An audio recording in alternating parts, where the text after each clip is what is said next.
Well, a very good afternoon to you all. Today is a very special day, you know. This today, 1st January of 2022. So we are very, very delighted to have a resource person among us this evening. And he's MD Shahrear Talukder. So I'm sure that the students are going to learn a lot of things from him. And thank you, students, for joining this ADDA. And this time, I'd like to request our class representative, Mahanaj Bushra, to read out the bio of our today's resource person. Yes, Over to you, sure, Bushra. sir. Sir, can you please turn off? I cannot record the video. Can you please give me the permission to record it? Just a minute. I guess I made you the host. It'll be easier. It's recording. It's recording. No worry. Okay, go on, please. Thank you very much for giving me this opportunity. Hi, my name is Mahanaj Bushra, and I'm from CSE department. It's my pleasure to read about Shahrear Talukder.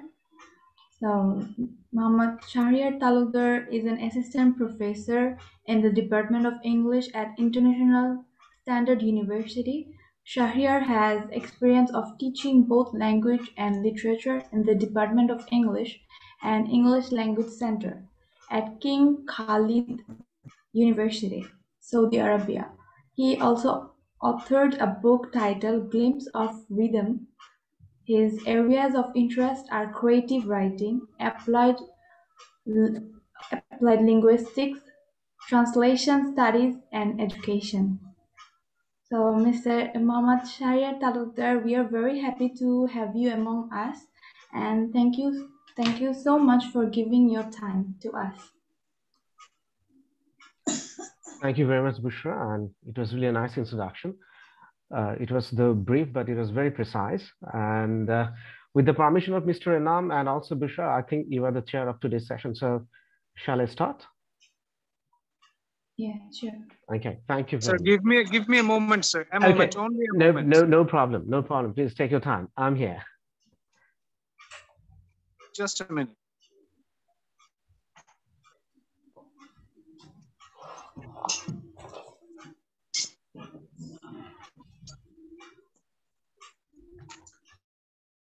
I'm requesting 2 minutes from you, sir. Sorry, could you repeat it? Sir, I'm taking only 2 minutes. Okay. Only 2 minutes. Okay, then after that I will start. No problem. Sure.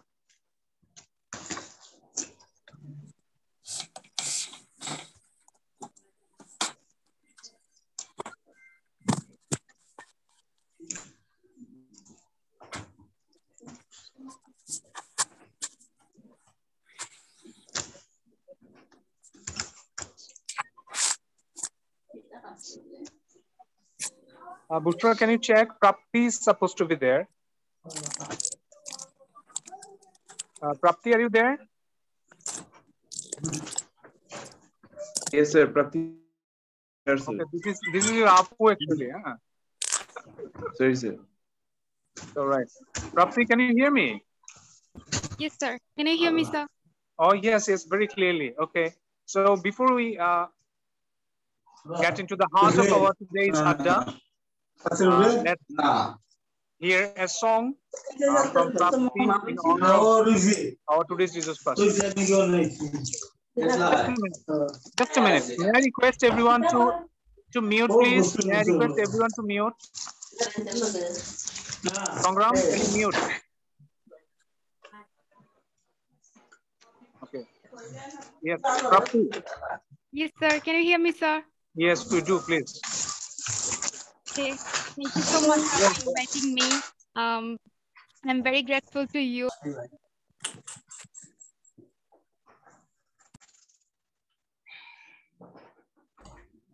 Sir, you have muted Prapti Apu.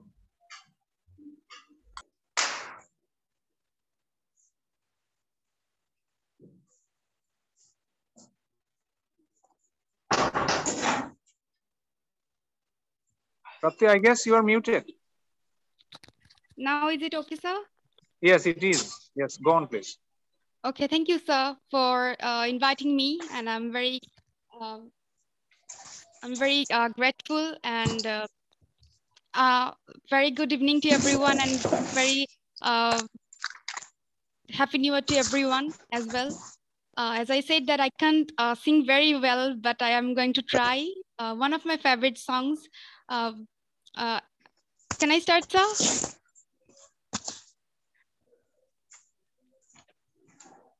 Sir, can you hear me?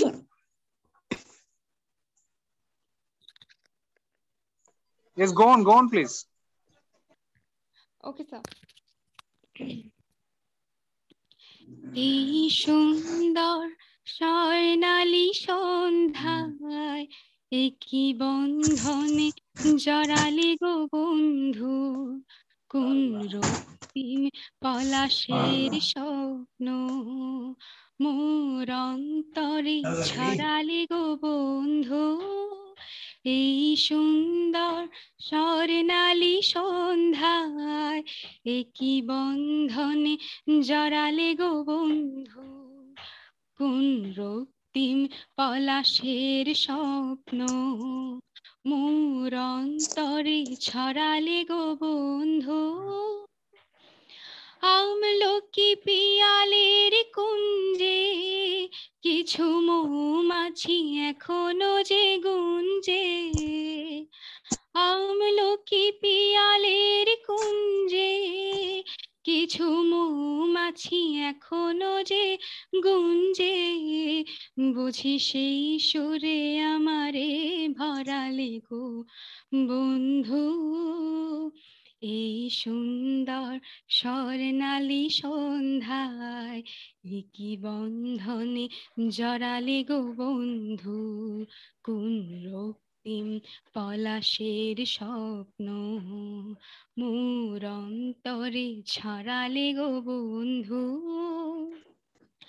বাতাসে কথা সে তো কথা নয় রূপ কথা ঝরে তার বাসিতে আমাদেরও মুখে কোনো কথা নেই শুধু দুটি আখি ভরে রাখি হাসিতে বাতাসে কথা সে তো কথা নয় রূপ কথা ঝরে তার বাসিতে আমাদের মুখে কোনো কথা নেই শুধু দুটি আখি ভরে রাখি হাসিতে কিছু পরে দূরে তারা জ্বলবে হয়তো তখন তুমি বলবে কিছু পরে দূরে তারা জ্বলবে হয়তো তখন তুমি বলবে জানি মালা কেন গলে পরালে গো বন্ধু এই সুন্দর স্বর্ণালী সন্ধ্যায় একই বন্ধনে জড়ালে গো বন্ধু কোন রক্তিম পলাশের স্বপ্ন মোর অন্তরে ছড়ালে গো বন্ধু এই সুন্দর স্বর্ণালী সন্ধ্যায় একই বন্ধনে জড়ালে গো বন্ধু Thank you, sir.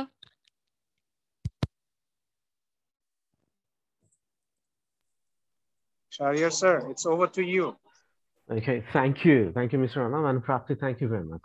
It was really a nice song, and you have a very nice voice.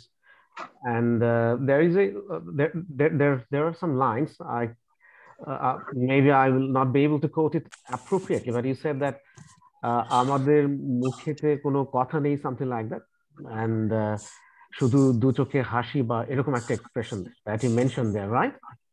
আমাদের মুখে কোনো কথা নেই শুধু দুটি আঁখি ভরে রাখে হাসিতে. As if actually you are just explaining the Zoom.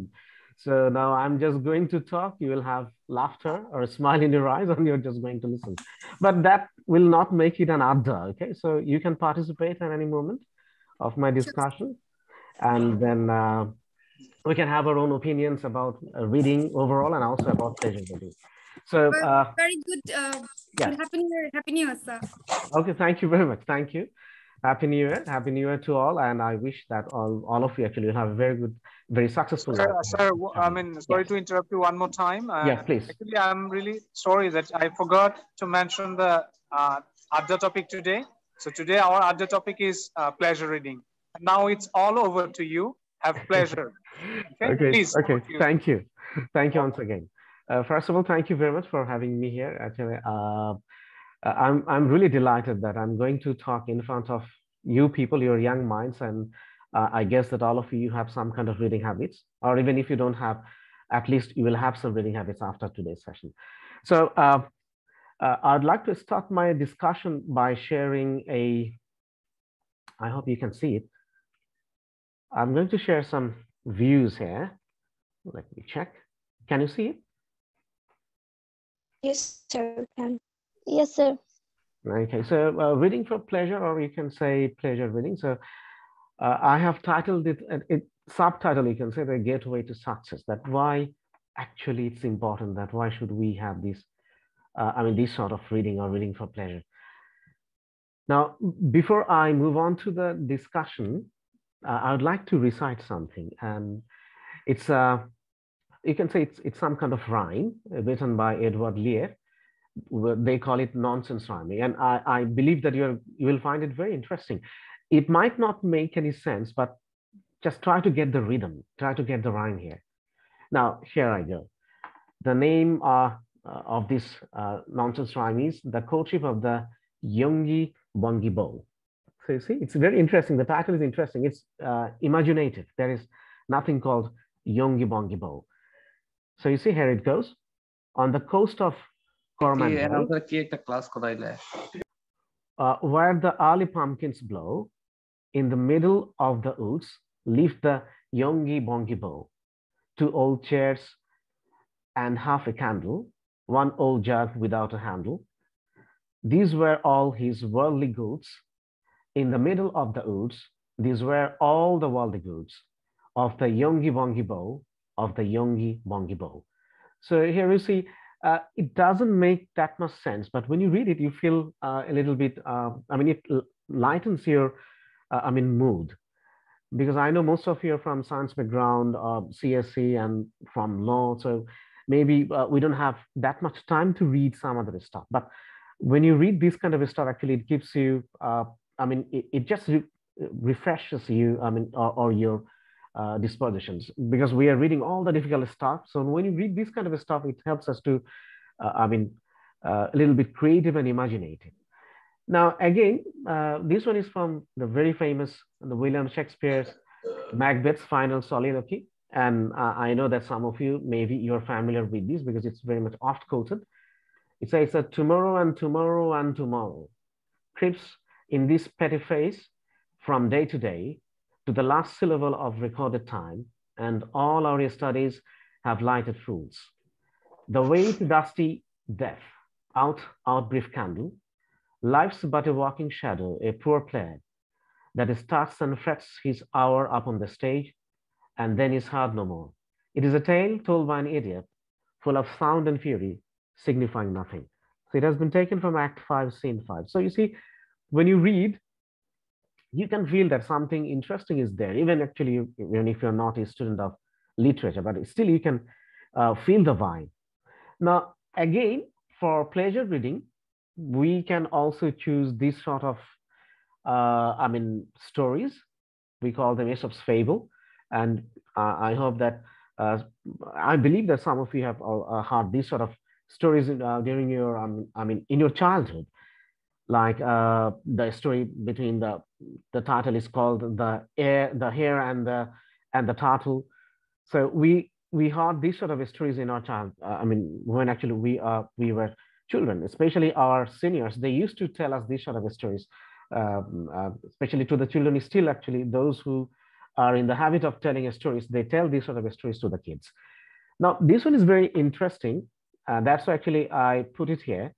So you will find that the word choice, the way it has been written, and also it's a little bit conversational. So it's full of conversation, and at the same time, it has a very good moral at the end of the story.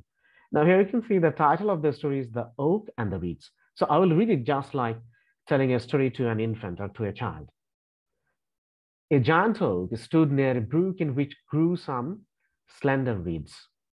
When the wind blew, the great oak stood proudly, upright with its 100 arms uplifted to the sky. But the reeds bowed low in the wind and sang a sad and mournful song. You have reason to complain, said the oak. The slightest breeze that ruffles the surface of the water makes you bow your heads, while I, the mighty oak, stand upright and firm before the howling tempest. Do not worry about us, replied the reeds. The winds do not harm us. We bow before them, and so we do not break.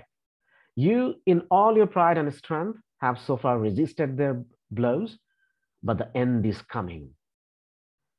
As the reeds spoke, a great hurricane rushed out of the north. The oak stood proudly and fought against the storm, while the yielding reeds bowed low. The wind redoubled in fury, and all at once the great tree fell, torn up by the roots, and lay among the pitting reeds. So, so far, this is the story. I'll go back to the moral later on. I just want to ask you, just tell me, what are the challenges so far actually you have faced? I mean, from that poem, and then next I quoted a soliloquy from Macbeth, written by William Shakespeare. And now here we have Aesop's Fable. So what do you think? What are the challenges did you face? I mean, did you understand everything from this story that I have so far read now? Anyone? Randomly, I can ask you.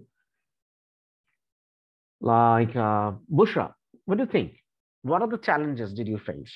I mean, understanding this story. Yeah, yes, sir. I mean, did you get the meaning completely? Yeah, I understand a bit. Okay, but did you face any challenge or any obstacle to understand it? Anything? No. Okay, Muqtadir or Shundip, I can see Shundip. Shundip, are you there? Can you hear me? Yes, sir. Okay, so Shundip, so did you face any, I mean, challenge to understand this story? Yes, sir. So can you tell me what are the challenges, or what is the specific challenge that you faced? Sir, actually there are specific points, and sometimes when we read one point and go on another point, I'm saying my problems. I feel that the last point, but connecting between the 2 points is the problem. Okay, so from, for example, from one paragraph to another paragraph, actually, when you jump, then sometimes you find it difficult to connect it, right? From one point to another point. Maybe that is one challenge. Okay, that's great. That's great. Okay, all right. Anything else? How about the vocabulary? So can you tell me that? Do you know all the vocabularies from here? Do you know meaning of all the words? No, sir. No, sir. I will so many words there which I don't know the meaning. Okay, so I think somebody is participating voluntarily, which I really appreciate. So could you please mention some of the words from here that you find it difficult to guess the meaning? Who can say? Okay, let me, yeah. There is a word that ruffles the surface. Ruffles the surface. Excellent. Thank you very much. You're very honest. I appreciate it. Okay, and anything else? And mournful song. Mournful song. Exactly. Okay, anything else? And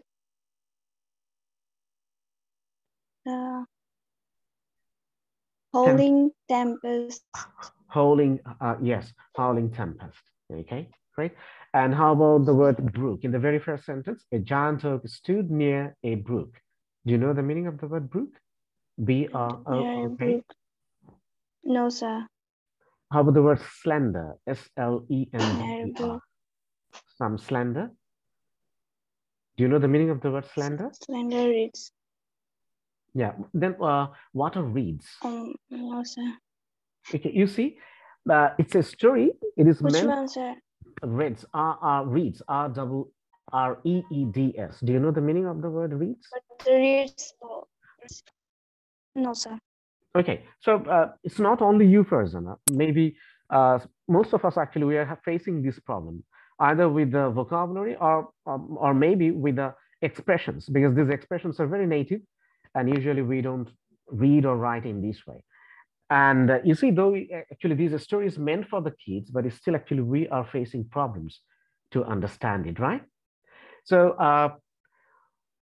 reading, besides your, regular text, that will help you to improve your vocabulary and also to get yourself familiarized with the, text written by the native writers, native speakers. The English people that I mean. Okay, now somebody, Bushra. Bushra, are you there? Yes, sir. Okay, Bushra. Now tell me, what could be the possible moral of this story? To not worry about. Moral of the story, yes. What do you think? Anyone? It's not only Bushra, anyone can participate. What do you think?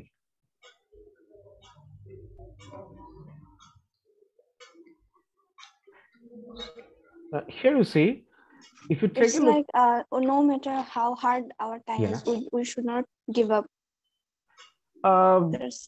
Okay, first, and actually you made some kind of assumption, but you see the moral is better to yield when it is folly to resist than to resist stubbornly and be destroyed.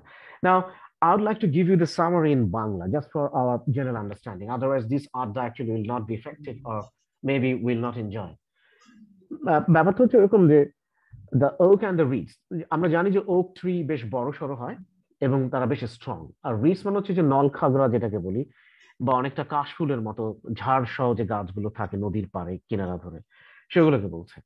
তো the oak tree very proudly he is saying to the reeds that okay, তুমি কেন এরকম বাতাসের কাছে সবসময় মাথা নোয়াও, কেন এরকম bow down করো, আমি তো এরকম করি না। সে খুব প্রাউডলি সে বলছে যে আমি দেখো সবসময় আপরাইট থাকি, আমার আর্মস গুলো আপলিফটেড, তার মানে the branches of the trees he is talking about. And the reeds at the same time actually he was singing a mournful song. Mournful মানে হচ্ছে আমরা যখন কোনো কিছু নিয়ে শোক করি, দুঃখ করি, সেই দুঃখের গান গাচ্ছিল সে। তখন দেখো ওক ট্রি আবার বলছে you have reason to complain, said the oak. Oak tree বলছে তোমার আসলে এই নিয়ে কমপ্লেন অভিযোগ করার মতো যথেষ্ট কারণ আছে। তো সে আবার খুব প্রাউডলি বলছে যে the slightest breeze that ruffles the surface of the water makes you bow your heads while I, the mighty oak, stand upright and firm before the howling tempest. Tempest means ঝড়, hurricane. তো সে বলছে যে তুমি একটু সামান্য পানির উপরে যখন একটু রাফলস, যখন পানি একটু নড়ে চড়ে ওঠে, বাতাসে যখন পানি কেঁপে ওঠে, তখনই তুমি দেখি bow down করো। সে নলখাগড়া বা রিডস কে বলছে, যে ছোট যে ঝাড়ের মতো যে গাছগুলো একসাথে আছে, যে তুমি খুব সহজেই বাতাসের কাছে মাথা নুইয়ে দাও। হ্যাঁ, আর দেখো যে টেম্পেস্ট হলেও আমি কেমন শক্ত হয়ে দাঁড়িয়ে থাকি, আমি তো তোমার মতো মাথা নোয়াই না, সাবমিসিভ না তোমার মতো।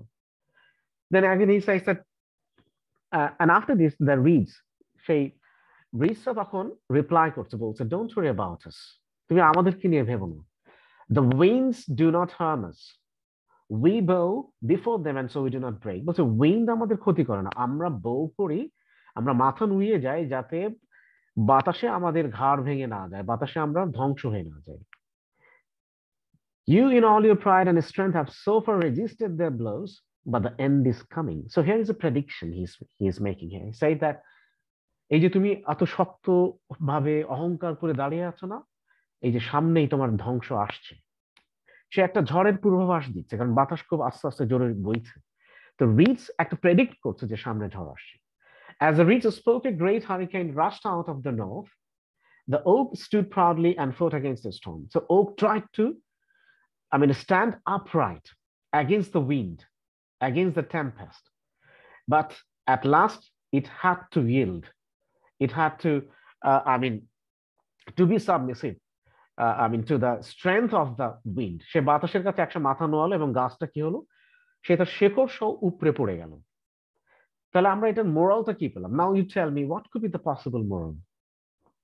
Here you see the moral is better to yield when it is folly to resist. That means when you want to resist, and if it is a kind of folly means, I mean, it will be a kind of stupidity to resist, because you know that you cannot resist, you cannot stand against that kind of wind. So better don't be stubborn, don't be so obdurate, এরকম একঘুয়ে হয়ে না, এবং একঘুয়েমি যদি করি তাহলে আমার ধ্বংস অনিবার্য।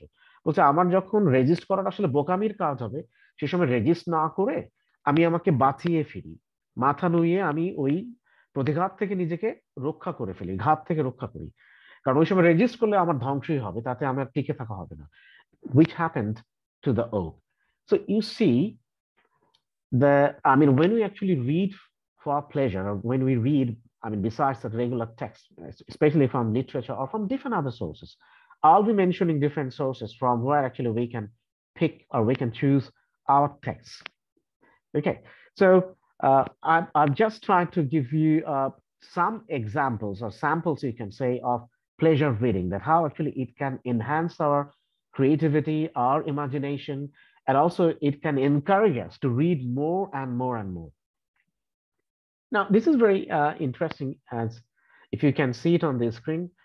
So now actually, I'll try to give you the very basic definition of reading. Then what is reading? Then from there, we'll move on to what do we mean by pleasure reading. So I will come back to you, and then I will ask you that what is your understanding of pleasure reading. So in the meantime, you can have your own definition in your own way. So don't bother whether it is right or wrong. Now here it says it is called reading. It's called reading. It's how people install new software in their brains. So you see, reading new things, or reading itself, actually it's like installing software in your brains. Since actually some of you are from computer science, so you may relate to the software, installing software and that thing, because books, I mean, or any kind of reading stuff, actually they are themselves, or texts are themselves, they're some kind of software. And when we read the text, then it is like installing the software in our brain. Now, what is reading? Let's take a look at the very basic definition of the reading. Actually, I'm not going to bore you with the definition of reading. Just for a better understanding of pleasure reading, I'm just giving you a little bit idea, or inkling or hints about the reading. Here you see, reading is a means of thinking with another person's mind. It forces you to stretch your own. This is very interesting sort of or kind of definition you can say. That means somebody else actually, he or she wrote a book and I'm reading it. So that was her thinking, and now I'm influenced by it, and I'm thinking after reading that book, then I'm thinking just like her, or maybe I'm just stretching my own point of view after reading a particular book written by somebody else. Then again, another, Marshall Prowse, actually, it's a very good definition. He said that I believe that reading in its original sense is that fruitful miracle of a communication in the midst of solitude. Now look at this. This is very interesting. I believe that reading in its original sense is that fruitful miracle of communication in the midst of solitude. So even when actually you are alone, you have nobody to communicate, or maybe you don't want to communicate, you want to stay alone. It may be imposed kind of loneliness, or it may be, I mean, some kind of automatic loneliness. That means you are just lonely, that's it. Whatever the solitude, whatever the context is, that means reading is something like, I mean, establishing a kind of communication with yourself. Now,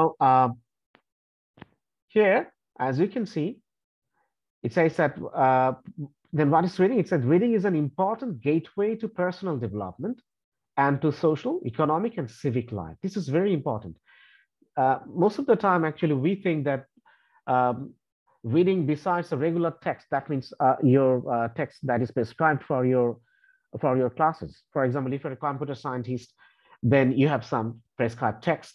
If you are students from the law department, then you have some prescribed text. So sometimes we think that it is, it is not useful to read other books because we don't have enough time. So keep reading only the prescribed text by the department or by the university. But here you see, it's a gateway. So that's why actually I said that it's a gateway to success.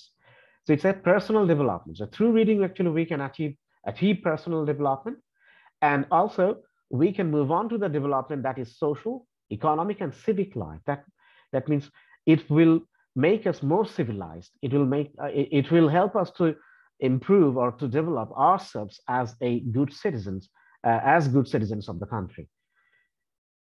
Now, I think that you will find it very easy to understand and you will like it. Joseph Addison, he is a famous novelist, an English novelist. He said that reading is to the mind what exercise is to the body. So reading is some kind of exercise to the mind. As we do exercise to keep ourselves fit physically, so we can also read to keep ourselves fit mentally. So this can be a very good definition of reading. Now, here you can see that what can reading do to us? I mean, it's not only the reading the textbooks prescribed by the university or the department. It says that, as noted by the Department for Culture, Media, and Sport in 2003, actually, they made a survey, and from there they said that people cannot be active or informed citizens unless they can read. Reading is a prerequisite for almost all cultural and social activities. But unfortunately, you can see that the amount of reading, actually, it is decreasing. And because of the internet and also smartphones and technologies.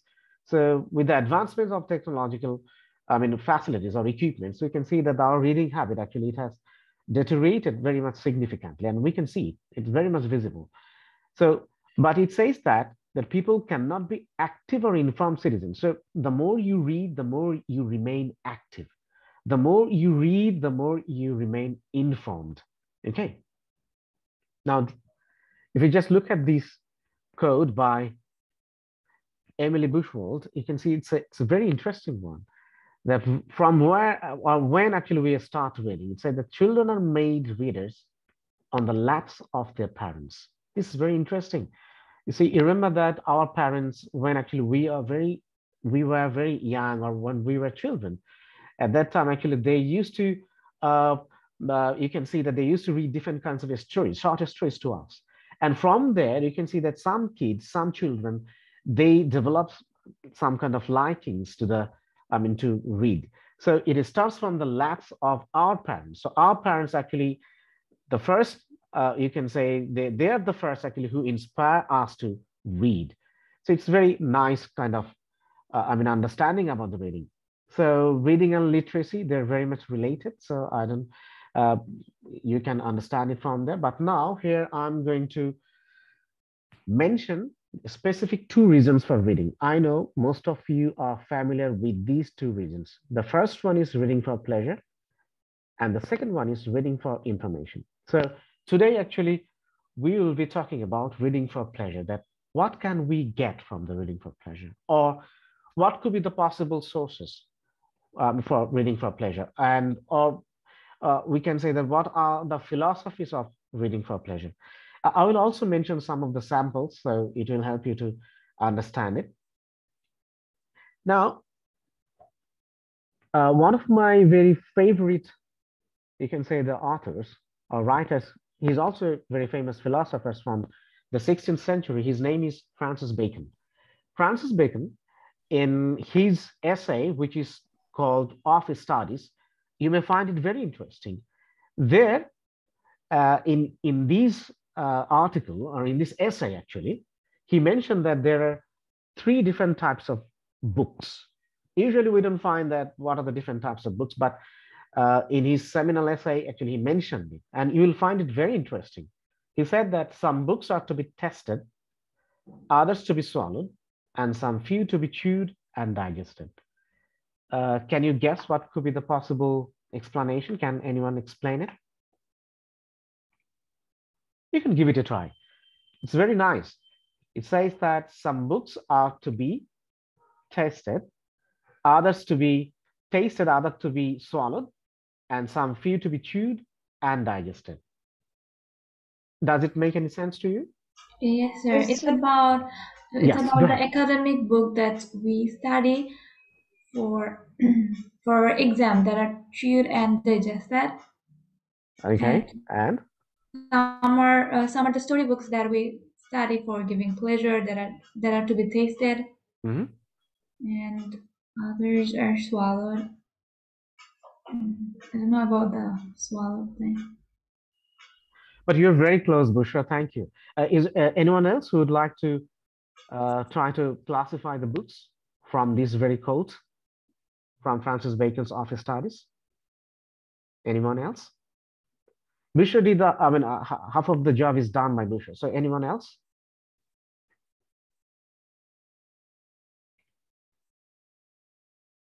Maisha Sanjita Chaudhary, I can see you there. So Maisha, what do you think? What could be the, possible classifications from these very quotation from Office Studies? What do you think, Maisha? Sir, I also agree with Bushra that academics books are to be tested or shalled. Okay. And which books are really important to read or we like to read, those could be chewed or digested, I guess. Thank you very much. I really appreciate it that you people are trying it. Even sometimes students from literature background, they struggle to find out the meaning, but you did very well. Okay, now here you see, we have three different types of books. One is tasted, and the one is swallowed, and the last one is chewed and digested. So tasted, actually, that is reading for pleasure. You just read it just to taste it, and you don't memorize the things, right? We don't remember most of the things. We just enjoy it, right? And we feel enlivened after reading that kind of books. And others to be swallowed. These are academic books, actually. Like gravity, theory of gravity. You just have to understand it and you just memorize it if you don't understand it. Just swallow.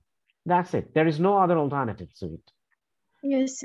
And the last type is to be chewed and digested. These are the books which are really like full of philosophy, full of interesting stuff. It's full of experiences about life and it's about society, all these things. So you read the book, you chew it, and then you digest it. That means you remember. And you try to use those experiences in your life. That means reading these types of books are very much effective. So actually, these are not for exactly for the pleasure, but some books are to be tasted. These books are for pleasure. And pleasure reading, actually, you cannot say that pleasure reading is not effective and it is not useful, because pleasure reading or reading for pleasure, that will enhance or that will inspire you to read more serious type of books.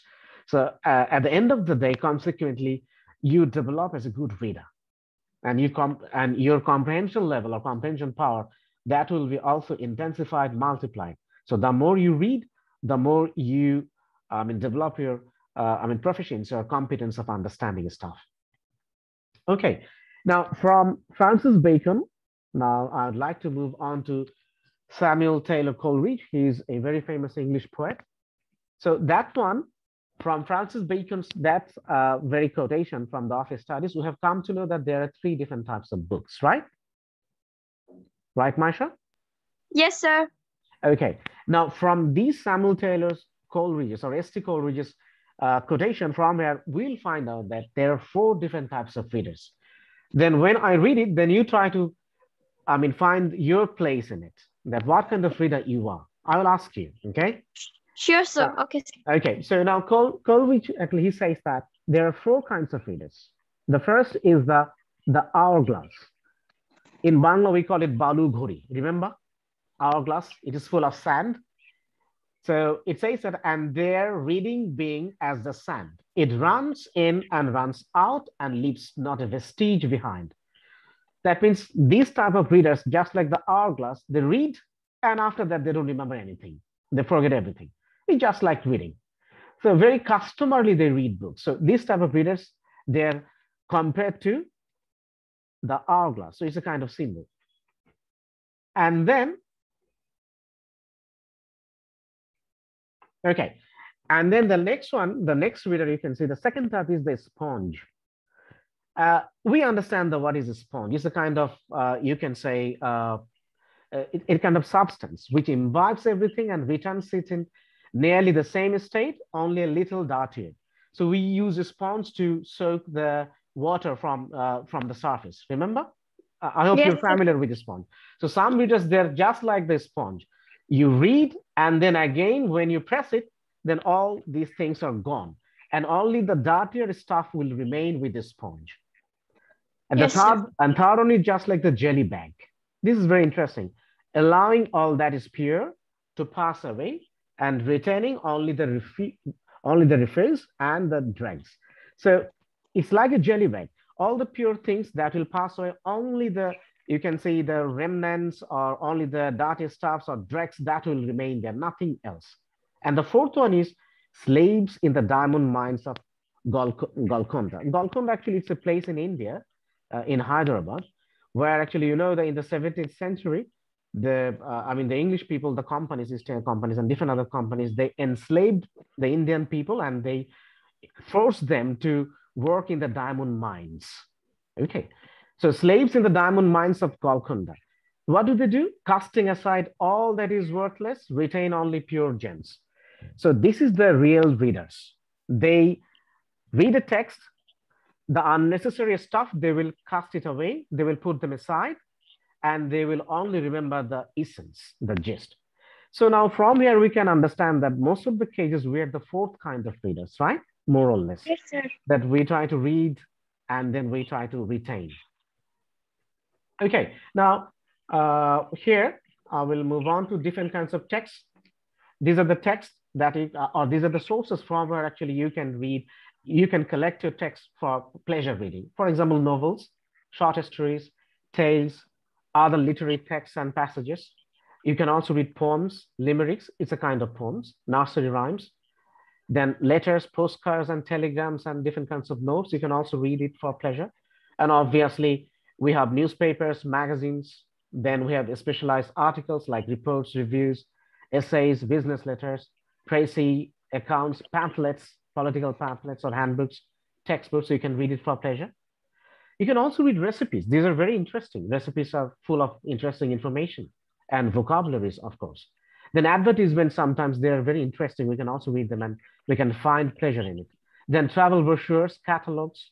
We can read puzzles, problems, rules for games, or instructions like, medicine literature, how to use this particular medicine. So you can read it. You can find different kinds of sentence structure, sometimes very, different new words or vocabularies are also there. Then also you can read comic strips for pleasure. You can read cartoons, caricatures, and also legends. And you can read different other like pie charts, timetables, or phrase books, dictionaries. So you have to choose that what kind of stuff that actually you will find it, worthy of reading and to find pleasure in it. Different people actually, they find pleasure in different kinds of text. So it varies according to the personality, or you can say your personal choice. Okay. So then next, I will give you some examples. Okay. All right. Now, before I give you the examples, let us take a look at the advantages of reading for pleasure. So what are the advantages if we read for pleasures? Like it will improve your vocabulary. It will increase reading speed. It will improve reading comprehension. It will help improve writing.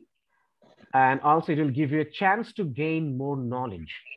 And of course, provide examples of the many different ways people speak and write in English. Different people, they write in different ways. So you can get yourself familiarized with different types of writings in English. Okay, now let's take a look at different kinds of samples. Here you can see, this is another, you can see nonsense rhyme. It's very interesting, written by Spike Milligan. It says on the ning nang nong, where the cows go bong, and the monkeys all say boo, there is a nong nang ning, where the trees go ping. So I don't want to rest off it. So you can find it that it will help you to, your articulation, pronunciation. So, and because it's just like tongue twister. So, nonsense rhymes are a very interesting thing, and you can find pleasure in it. Then this is another one. It's very famous, Jabberwocky by Lewis Carroll. Like it was Billy and the Slithy Toads, did gyre and gimble in the wave.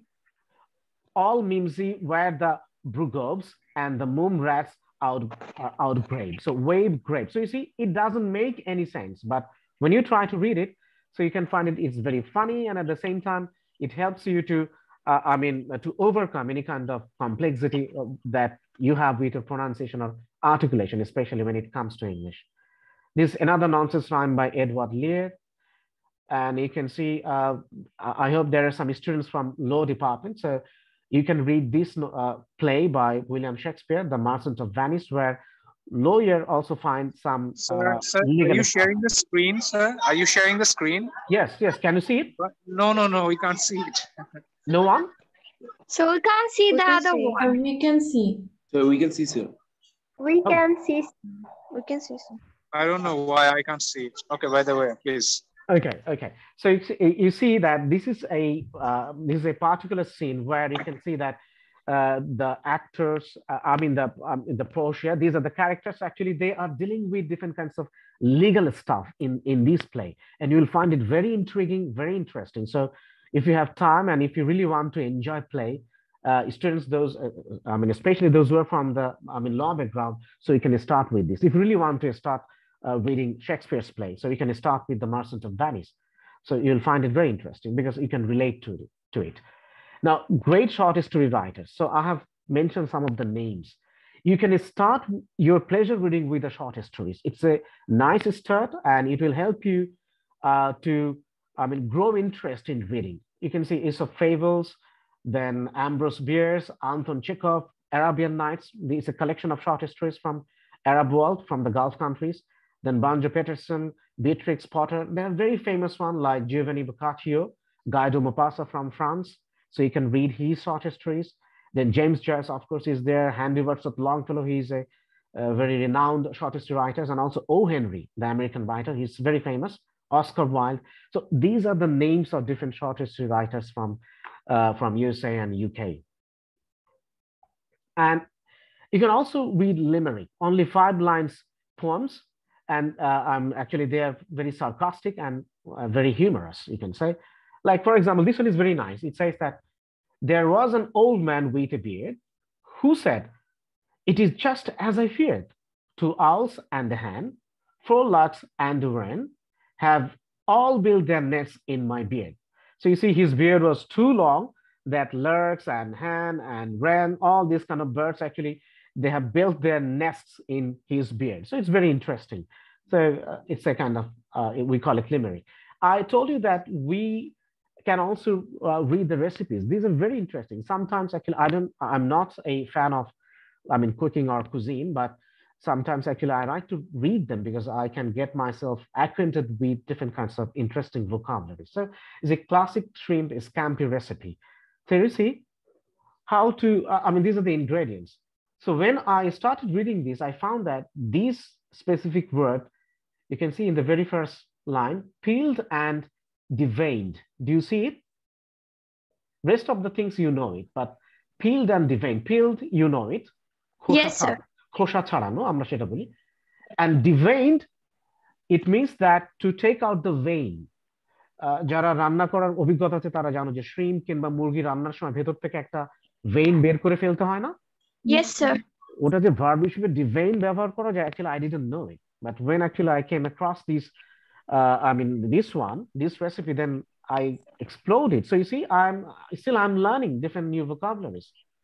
Then when I started reading these directions, I found it more interesting because there is a word called, in the very first line, you can see the linguine or linguine, they call it. It's an Italian pasta, ribbon-like pasta. So I didn't know about it. So it's very interesting. And also you see the skillet, skillet in the second line. I don't know whether you can see it.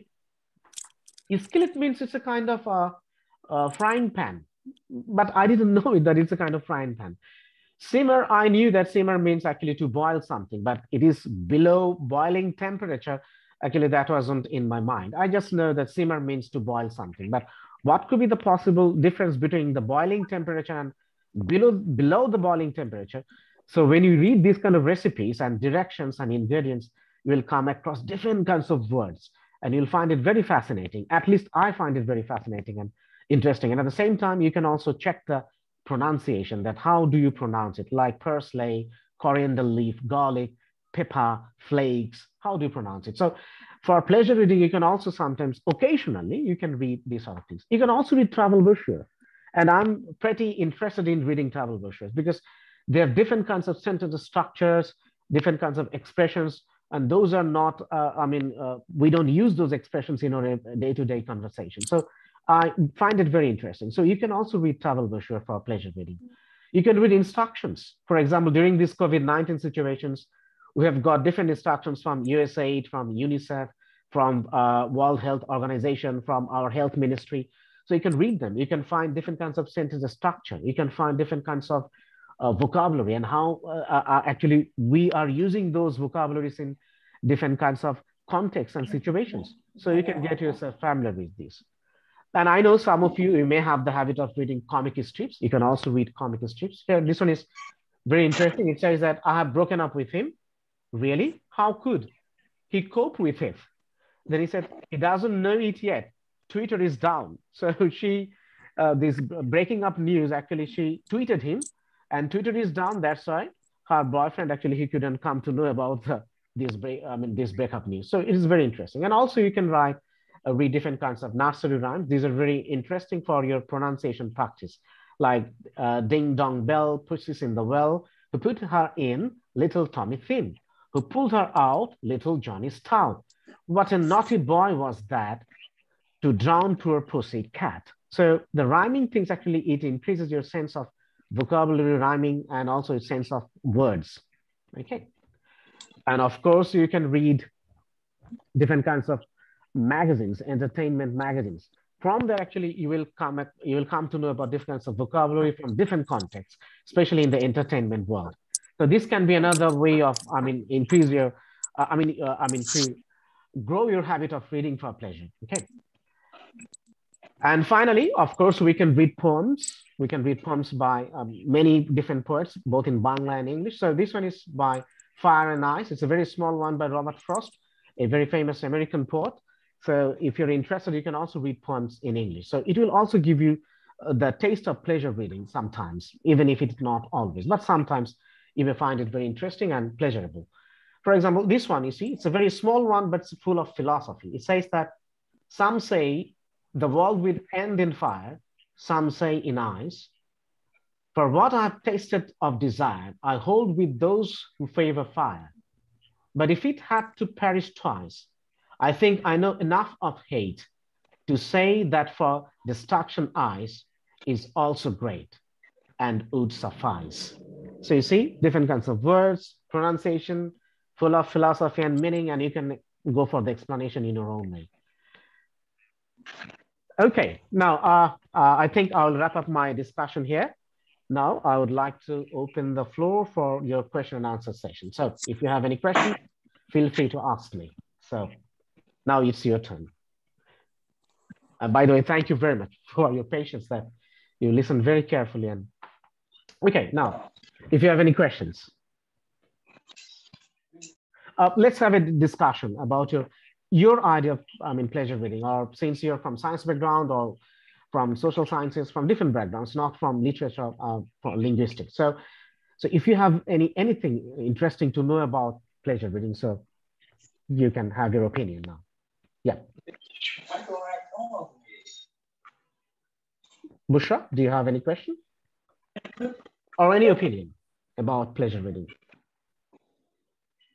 Sir, I guess we could move to the, QA session, right? Yes. Now we're in the QA session. So if you have any opinion, any questions, any suggestions. Okay, everyone, now questions. Huh? So please go on one after another.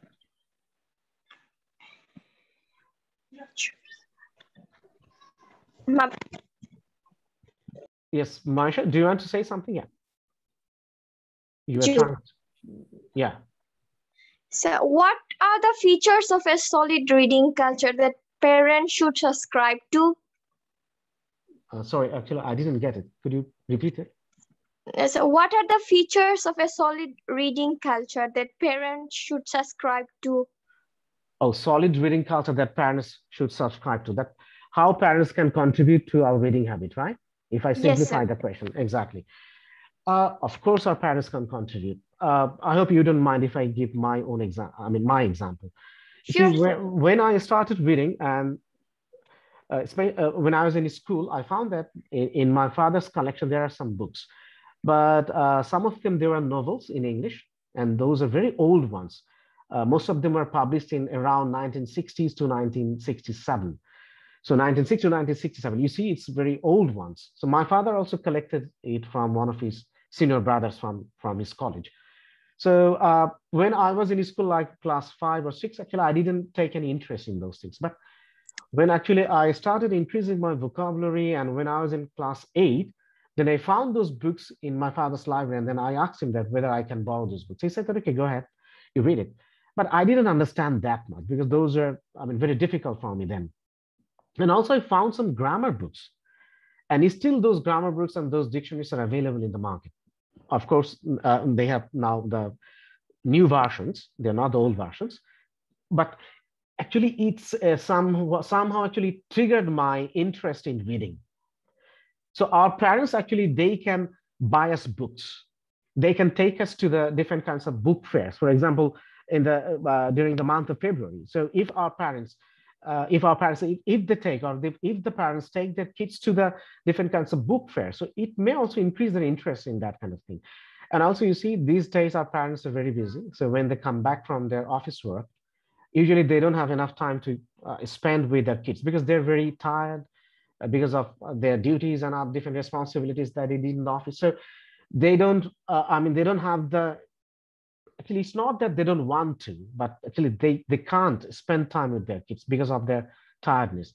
But at the end of the day, it really actually hampers the mental growth of the kids, because kids, I showed you that one thing, that kids actually, they start their interest in reading from the laps of their moms, of the mothers, parents. You remember that particular image that I showed you earlier? So you see, so yes, parents can contribute in this way. They can read us different histories. They can take us to different libraries. They can buy us different kinds of books, and they can also they can have their own library, so that when you grow up, we see that our parents have their own collections. That will also inspire us to have our own collections. And also we'll use those collections at the same time. So in this way, actually, they can contribute. So Maisha, do you have yes, in your opinion, that how can our parents contribute? So what do you think? Anything else that you would like to add? As I didn't get I didn't get a habit from my dad. Reading habit. Mm-hmm. As I used to read those comics and books at my school, okay. And this habit started from my school. But meanwhile, in my college, I actually took a leave from that. But in the pandemic, I started to read book again. Good for you. Yes. Good to know that this pandemic has something positive, effects on you, that you have started reading again. Yes. That's a great but I would say, if my mom and dad encourage me to read more books, then now, right now, my pronunciations or my reading skill would improve. Okay, so inshallah, they will understand it, and you let them know that you want to read more books. And hopefully, actually, we'll also do your younger ones. My dad helped me a lot. Okay, yes, great. Now my Baba helped me a lot. When he see that I'm really interested in books, he'd take me in a book fair, or he took me in a library, and he would tell me, you can choose the books which you like. That's great. I'll pay. Yes. Good to know that. Okay. Anyone else? Okay, sir. Sir, I would be asking you to be very brief, and so that others can also get. Okay, no problem. Yeah, okay, they will have their chance. Okay. Hello, sir. Yes, Shanta. So you say there are 4 kinds of reader, and I think I am on number 1. So, sir, how can I remember more information by reading books? Okay, so you think that you read and then you forget it. You don't Yes, remember, sir. right? Yes, sir. Actually, it depends on the purpose, that why are you reading? Are you reading, I mean, and also the types of books that you're reading. Are you talking about reading books, I mean, your textbooks, or you're saying that you're reading books from, I mean, So other genres? out of textbooks or... Oh, okay, okay. That means for pleasure, reading for pleasure, but you Yes, don't sir. remember it. Yes, sir. Honestly, for reading for pleasure, we don't have to remember all the things, just the storyline, the few tidbits from there, that's all. So you don't need to think that you don't remember, but you will find that when you start discussing that particular story with one of your friends, you'll find that then your brain, it will start giving you the cues, or also you will start, I mean, having discussion from the things that you have already read in the text. So you think that you don't remember, but actually your brain, actually, it's not that, it doesn't work in that way. So when there is the right context, you will find that actually you will remember. But I will suggest you that you try to read more and more. Okay. Thank you, sir. Read I more will try, books from different genres. So if you think that reading from newspaper you don't remember, then change the genre, then read poems, or then read short stories. Then try different kinds of I mean, reading stuff. Okay. And see Okay, what sir. happens. Okay, sir. I will try, sir. Okay, Sir, thank you. I have another question, you, sir. sir. Okay, Masha, please go ahead. Sir, how is reading for pleasure different from reading for learning? Reading for? How is reading for pleasure different from reading for learning? Reading from learning. Yes, sir. Okay. Sometimes reading for pleasure and reading for learning, they overlap. But reading for pleasure, they are different from reading for learning, is that when reading for learning, especially, we read to learn the textbooks in our schools, colleges, and in our universities. And you can find that when you read to learn something, especially, I mean, if it is a textbook, then after that, you have to sit for the exams, class tests, or you have to submit assignments. But reading for pleasure, actually, you don't have that kind of responsibilities. You just feel free. You just read and you just enjoy it. Also, some people, they enjoy reading their textbooks. So for them, that is also reading for pleasure. So reading for pleasure and reading for learning, sometimes they might overlap, but still they are different.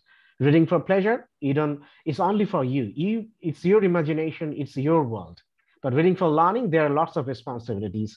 Your institute is there, you have exams, you have your parents, everybody, lots of stakeholders in reading for learning, okay?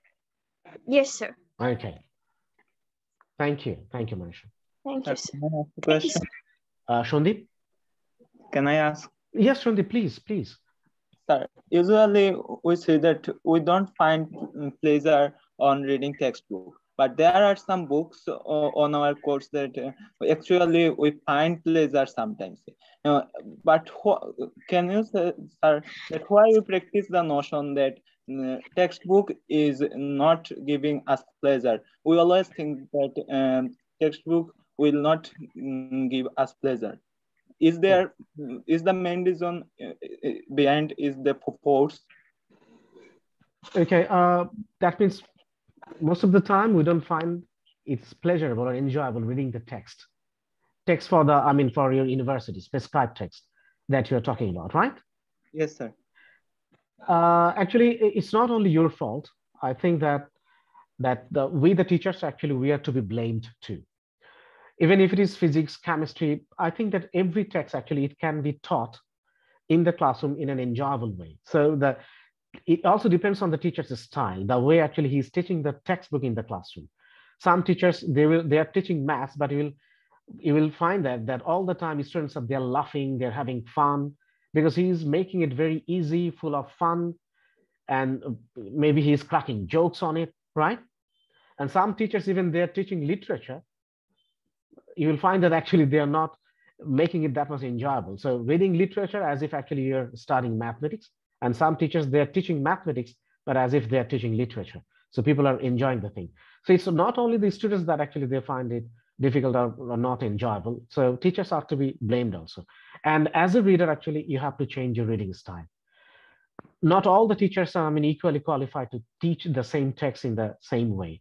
So every person, they have their own way. So as a reader, you can also change your own way to understand the text. So try to, for example, if you're reading a text from your computer science department, so try to get some other text that relates to your, the text you're reading for the, for the course.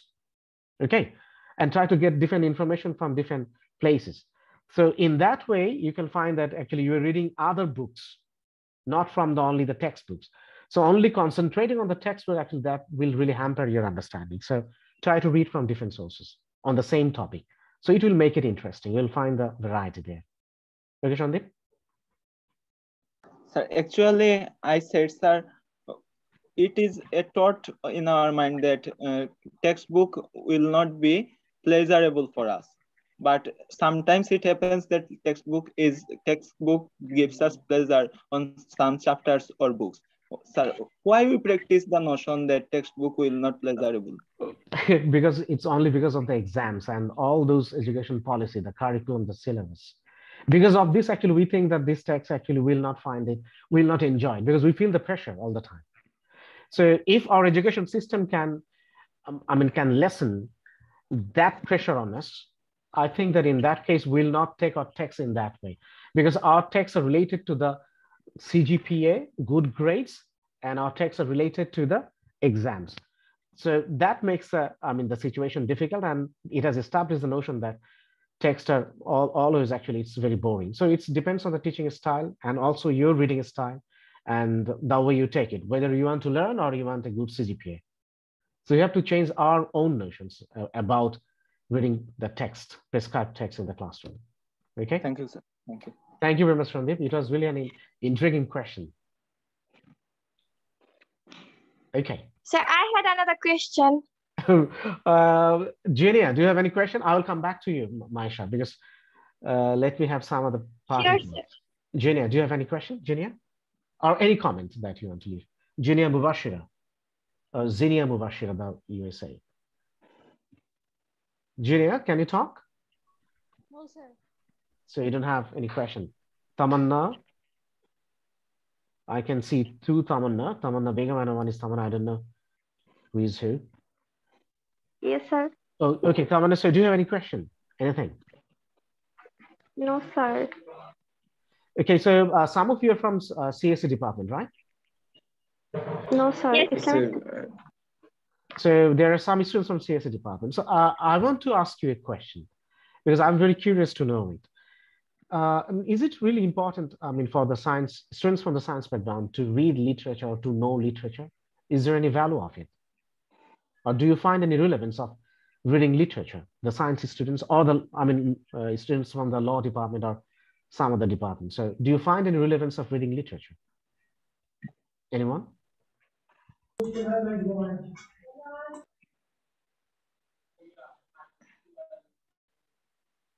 Usually the notion is that science students, they don't like literature, they don't have to read literature. So it's a common. We don't read, but yes. Reading literature is relevant sometimes, and it can help us to gain more knowledge about other things, like other than science subjects. We can get pleasure in reading those things also. Okay, great. Anything else? Muhammad Rahim, do you want to say? Mr. Rahim, are you there? Muhammad Rahim, can you hear me?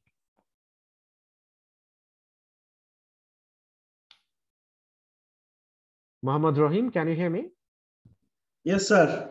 Sir, do you want to ask anything or do you have any comment? Sir, literature related with science, sir, because when we read literature, sir, we improve, sir, various kinds of thoughts, sir, and our thoughts become richer and richer, which sometimes we can apply on doing programming, sir, because we have to thought differently, sir. Okay. So it would be good to read literature if you find pleasure to reach, to make your thoughts richer. Okay, okay. I've got your point. Thank you, Muhammad Rahim. Okay, anyone else about reading literature? Because usually science students, they think that literature is not their stuff. But how can actually it help you? Anyone? Nishat Tasneem, I can see there. Nishat Tasneem, are you with us? Nishat? Yes, sir. So you're from CSE law, or which departments actually? I'm from CSE. CSE department. So do you read anything else? I mean, besides your regular text? Yeah, sometimes I read some extra books for extra knowledge actually. Okay, can you give us some examples? As you said that if literature is somehow connected with our CSC, sometimes, some of our subjects are very hard to understand. And at that point, I think some literature books may help us, which are actually written on the topic to make it more enjoyable and easy to understanding for us. Okay. As Nishat said, that actually it helps us, and also Muhammad Rahim, you also said that actually it helps us to get more creative, imaginative, right? But which is very important for the science students too, because without being imaginative or creative, you cannot create something. Now, I was reading an article, and there, one of the researchers actually, he was saying that when he was doing his PhD in his university, what happened to him that he went back home. And then he started crying in front of his parents. And then their parents asked him that what happened? I mean, his parents asked him that what happened to you? Why are you crying? He said that I'm very tired. I'm reading all this stuff that is related to my PhD thesis.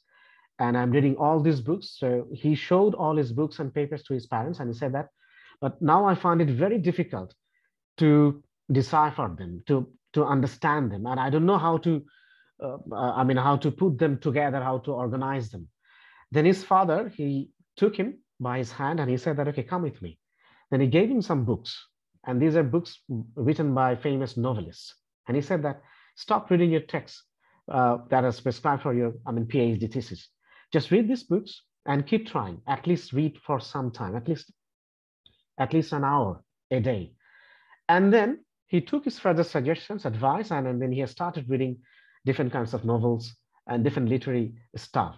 Then he found that it caused him a kind of diversion, and it increased his reading habit and comprehension level, because he failed to understand his texts, science text. But when he started reading novels and different literary stuff, then his understanding, his vocabulary, his style of understanding the text, it was enhanced drastically.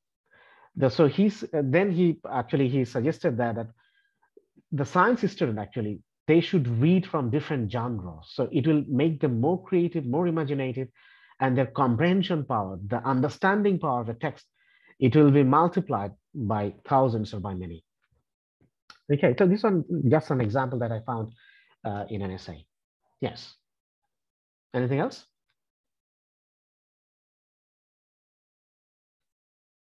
Any comment from you? I guess you don't have any other comments on. Yes, sir. Yes, Nishat, please go ahead.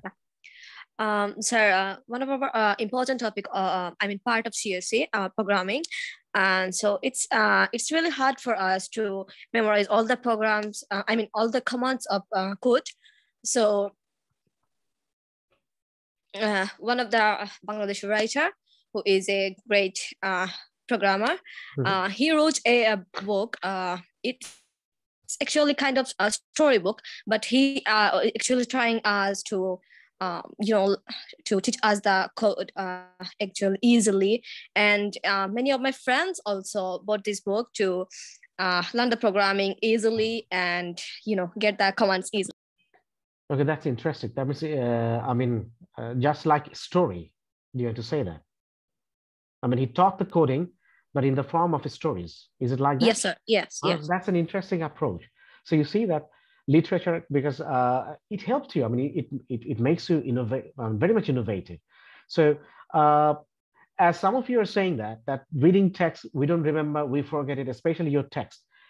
So you see, when you keep thinking linear way, you're reading the same book again and again and again, and same kind of text from the same subjects, so your brain actually, it gets tired. But when you start reading from different genres, then your brain actually, it gets some rest, Then again, after reading books from different genres, when you go back to your original text, that means your text, prescribed text in the department, then it finds something new, and your brain in the meantime, actually, it enjoys some kind of rest or recess. So it helps you to revitalize your mental power. So that is a very important thing. So that's actually, I always suggest my students from other departments that you should read books from different departments. It's not only the books related with the law department or CSE or the Triple E. It's not like that. Read from different genres. So it will enhance your power, mental power, to memorize, to understand, obviously. Yes. Anything else?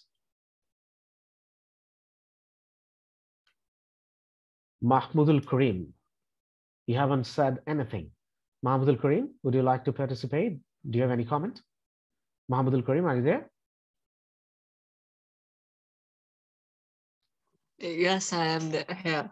Okay, Mahmoudul Karim, good to hear from you. You haven't spoken a single word. Okay, so tell us something about your understanding of pleasure reading. So do you have any comment or any question? Mahmoud? Usually, sir, I don't read books. I don't like reading extra books. How do I get to interest in reading books for pleasure? Okay. Actually, Mahmoud's situation is not only Mahmoud. So some of us actually were like this. We just want to read our textbooks because we care about our grades, most probably. We always think about our text or departmental books and departmental, and also your results. But you see, there is an effect which is called Matthew effect. And the Matthew effect, it is taken from it's a kind of biblical reference. In the Matthew effect, it says that the more you read, as a reader, actually, you get better. And the less you read, you get poorer and poorer and poorer. So you see, without reading, there is no alternative. Do you get the point, Mahmoud? Yes, I get so you have to start reading. Just read anything that you like. Then you find that your interest in reading, actually, it will grow up and up and up. Okay. So yes, that's why I will suggest you that just start reading. Start reading newspapers or anything that you like. Okay? Yes, okay. Okay. You're most welcome. Now, in this new year, do you have any reading plan, or have you planned that you're going to read 5 or 10 books? I mean, besides your texts? Anyone? New Year's commitment, New Year's plan? Any of you? Yes, I have. Oh, Shanto. Yes. Know. Okay, so how can I complete it? So have you selected some books? Yes, sir. I already buy some books. You have bought some. Okay. But I can't know how can I finish it. Okay, Bushra, do you have any books in your mind that this year I'm going to finish 5 books or 10 books? I want to finish the Harry Potter series this year. Oh. So I'm going to start reading that series. Okay, that's interesting. Harry Potter series. They are very voluminous. I don't know. You're very courageous. I must say, you're very brave that you'll start reading Harry Potter series. Yeah. It will take time, but they're enjoyable indeed. But I haven't tried it. But some people, they like to read Harry Potter. Yeah. Yeah, that's great. Anyone else? Any other plan? New Year's plan? New Year's commitment to read? Anyone? Samya, you haven't said anything. Samya, are you there? I hope she's there. Samya, can you hear us?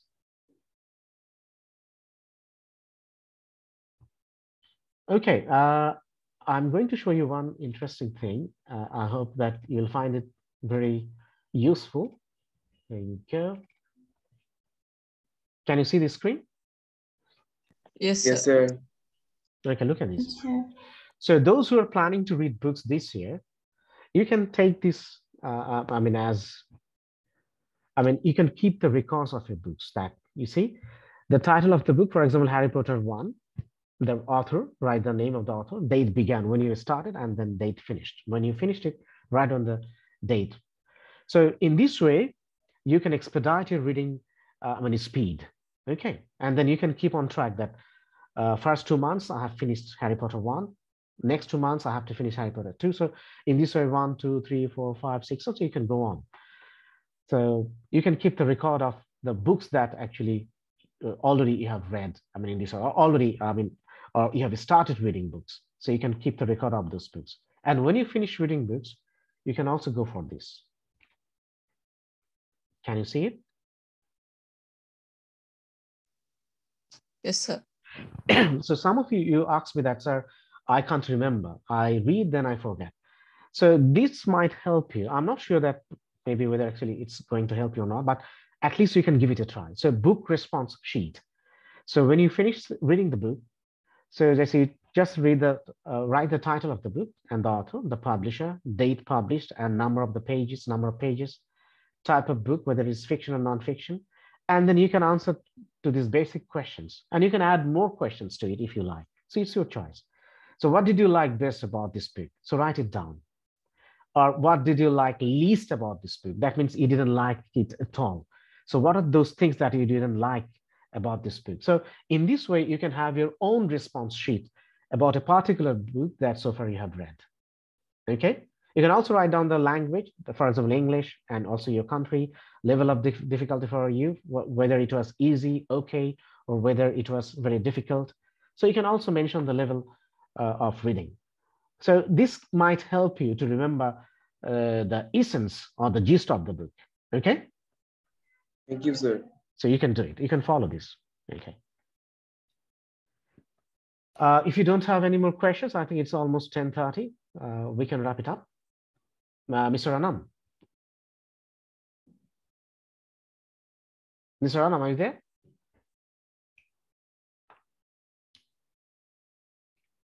Hello, Mr. Anam, can you hear us?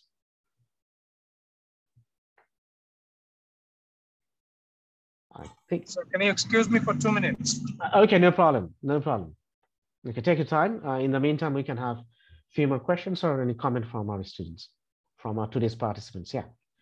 I had a question. Oh, sorry. I'm sorry. Sorry, yeah, Maisha, actually, I completely forgot about it. Yeah, please. Please go ahead. It's okay, sir. It's okay. Yeah.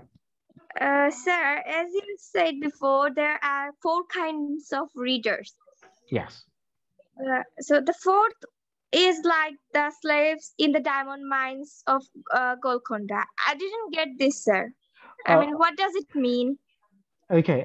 You see that the miners, that means people who work in the mines, they actually look for the diamonds in the diamond mines, right? But you see that in the diamond mines, they have to, I mean, dig it out and dig in, and then later on, maybe after trying for 4 or 5 days, they will just find a piece of diamond there. But you see, the diamonds are not there ready-made. So diamond is found with many other substances together. So you take that particular substance and then you take that diamond out of those things. So you see, the last kind of readers, they read many things from particular texts or from different texts, but they will try to collect the gems, the main ideas, the essence. So they are very good readers because they can remember the things. Because when they read it very minutely. And after finishing reading a particular textbook, a particular text, they remember the most of the important things from that book. So it's just like collecting diamonds from different other substances, okay, from the mine. That means you have to work hard, you read, and then you find out the main topics, main notions, main ideas, main opinions from a text. That's the thing. Now is it clear to you, Maisha? Yes, sir. Yes, sir. Okay. Thank you, sir. You're most welcome. Okay. Anyone else?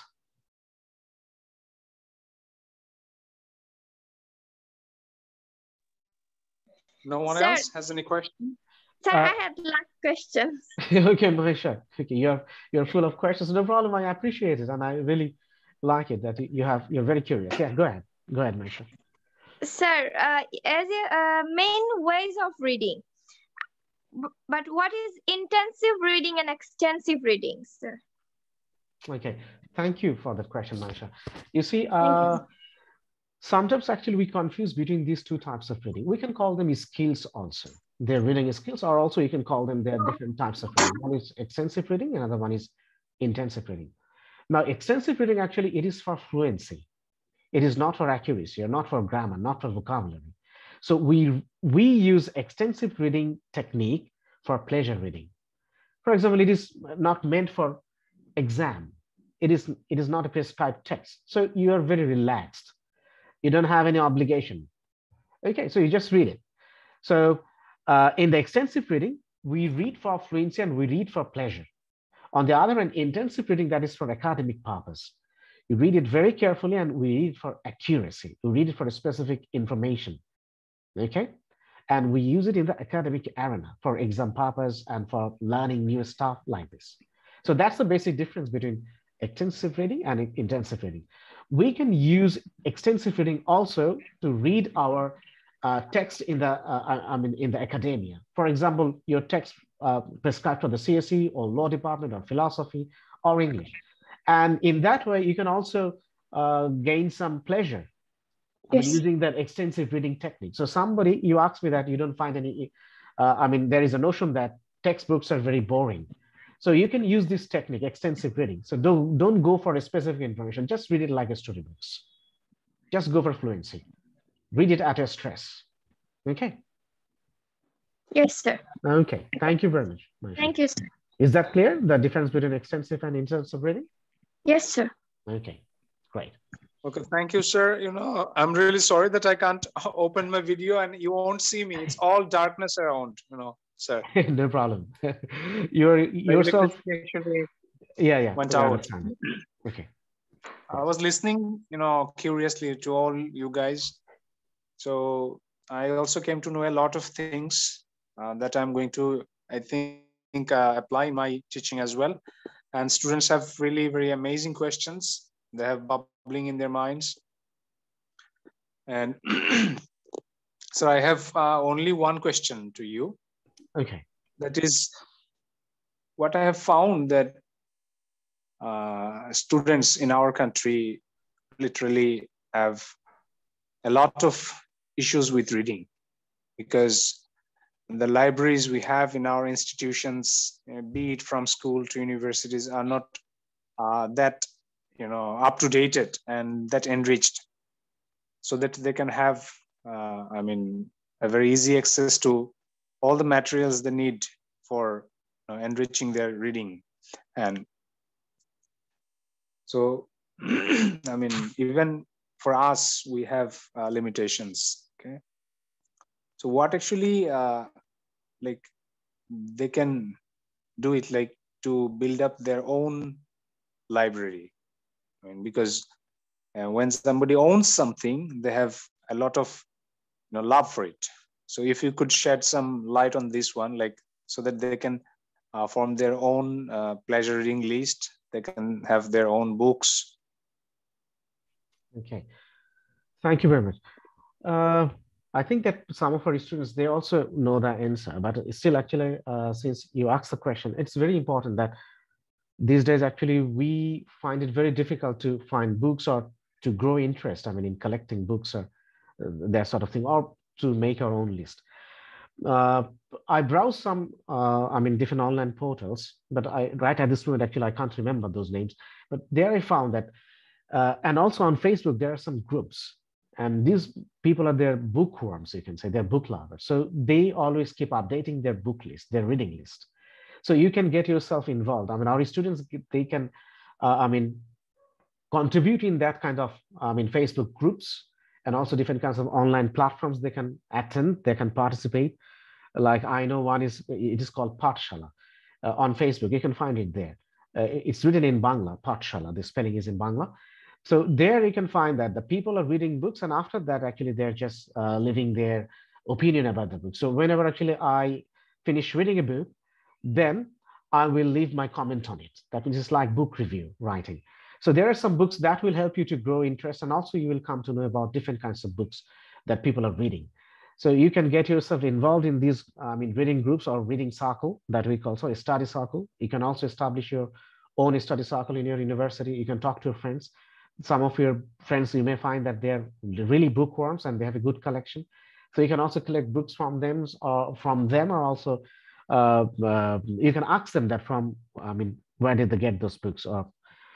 and online, actually, it has made it very easy. So like rockamani.com and different other online shops are there. So from where actually we can also buy books. And you can see that in these online bookshops, they have the catalogs, a list of books from different genres, thousands of books.